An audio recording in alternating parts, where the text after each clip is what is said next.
Good afternoon friends. देखो चले एलाम तुम्हारे सामने नतून एक भिडियो निये। এটা কি বলো তো, এটা হচ্ছে তাদের জন্য যারা পিৎজা ঠিকমতো বানাতে পারো না, মানে পিৎজার ডোটা ঠিকমতো বানাতে পারো না। যেমন আমি কিন্তু পিৎজার ডোটা একদমই বানাতে পারি না। অনেকবার চেষ্টা করেছি কিন্তু পারি না। তবে আমি পিৎজা তাই বলে কি খাবো না, তার জন্য আমি পিৎজা খাওয়া কিন্তু ছাড়িনি।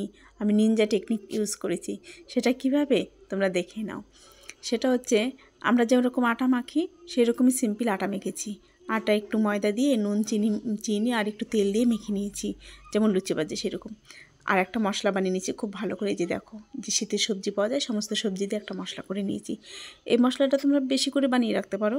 আলু পরোটার মতো, যেমন আলু পরোটা করো সেরকম এটা দিয়ে পরোটা করতে পারো, স্যান্ডউইচে দিতে পারো, ভেজিটেবল চপ বানাতে পারো। তো আমি এটার জন্য বেশি করে যখনই করি বেশি করে রাখি।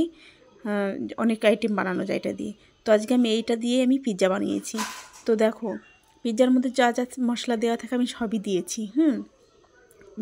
পনির চিজ সবই দিয়েছি, কিন্তু পিৎজার যে ডোটা সেটা বানাতে পারিনি বলে আমি এইভাবে বানিয়েছি, পরোটা টাইপের বানিয়েছি।